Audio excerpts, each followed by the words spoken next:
அனைவருக்கும் வணக்கம். இந்த வீடியோவில் நம்ம என்ன பார்க்க இருக்கோம் அப்படின்னா, டிஎன்பிஎஸ்சி பொதுத்தமிழில் 6th to 10th பொதுத்தமிழில் ஒரு வினாக்கள் பார்த்துட்ருக்கோம். ஸோ இப்போ நாம் 9th ஸ்டாண்டர்ட் தமிழ் பார்க்கலாம். ஸோ வீடியோ ஸ்கிப் பண்ணாமல் ஃபுல்லாக பாருங்கள். இந்த வீடியோவை உங்கள் ஃப்ரெண்ட்ஸுக்கும் ஷேர் பண்ணுங்கள். பொறுத்துக. வாயசம் காகம், இரவி சூரியன், சிறை இயற்கை. பொறுத்துக. எங்கள் பகைவர் எங்கோ மறைந்தார், இங்குள்ள தமிழர்கள் ஒன்றாதல் கண்டே. பாரதிதாசன். சபைகளிலே தமிழ் எழுத்து முழங்க வேண்டும். கவிமணி. பாட்டாளி மக்களது பசிதீர வேண்டும். நாமக்கல் கவிஞர். எல்லோரும் எல்லாமும் பெற வேண்டும். கண்ணதாசன்.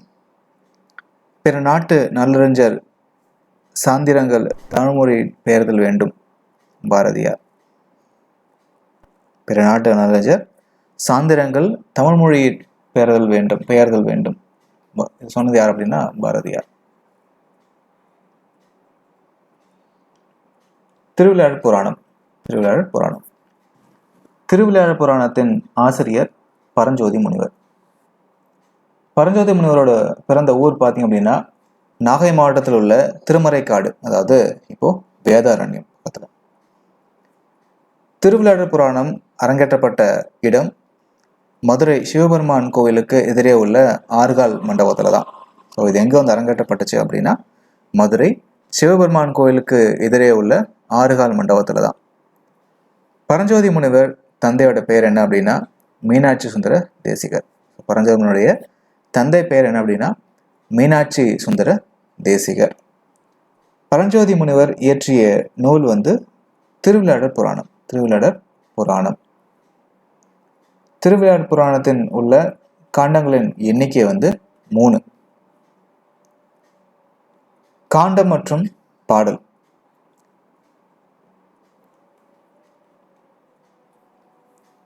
மதுரை காண்டத்தில் 18 படலம். ஆக்சுவலாக காண்டமும் படலமும் கேட்டிருக்காங்க.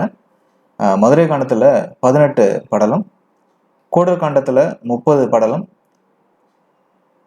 திருவாலங்காவாய் காண்டத்தில் பார்த்தீங்கன்னா 16 படலம். சரிங்களா? ஸோ மதுரை காண்டத்தில் 18 படலமும், கூடல் காண்டத்தில் 30 படலமும், திருவாலவாய் காண்டத்தில் 16 படலமும் இருக்கு. திருவிளையாடற் புராணத்தில் உள்ள உட்பிரிவுகளின் எண்ணிக்கை வந்து 64 படலம். சரிங்களா?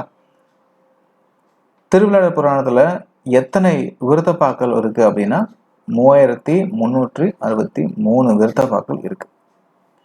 திருவிளையாடற் புராணத்திற்கு உரை எழுதினது யார் அப்படின்னா மு. வெங்கடசாமி நாட்டார்.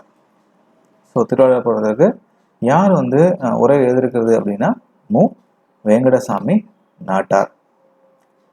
திருவிளையாடற் புராணத்தில் உள்ள நயம் பார்த்தீங்கன்னா அது தொடை நயம்.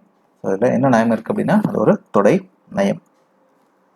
சங்க புலவர்கள் மொத்தம் எத்தனை பேர் அப்படின்னா 49 பேர் முதல் 49. இறைவனுக்கு சண்பக மாலை சாத்தி வழிபட கருதி செண்பக நந்தனத்தை ஏற்படுத்தியவன் வங்கிய சூடாமணி பாண்டியன். ஸோ இறைவனுக்கு வந்து செண்பக மாலை வந்து சாத்தி வழிபட கருதி செண்பக நந்தனத்தையே வந்து ஏற்படுத்தின யார் அப்படின்னா வங்கிய சூடாமணி பாண்டியன். வங்கிய சேகர பாண்டியனோட மகன் வந்து வங்கிய சூடாமணி பாண்டியன். ஸோ வங்கிய சேகர பாண்டியனோட மகன் தான் வங்கிய சூடாமணி பாண்டியன். சரிங்களா? ஸோ இறைவனுக்கு செண்பக மாலை சூட்டியதால் வங்கிய சூடாமணிக்கு கிடைத்த பேர் என்ன அப்படின்னா செண்பக பாண்டியன். ஸோ இறைவனுக்கு செண்பக மாலை சூட்டினதால வங்கி சூடாமணிக்கு என்ன பேர் கிடைச்சது அப்படின்னா செண்பக பாண்டியன் அப்படின்ற பேர் வந்து கிடைச்சது.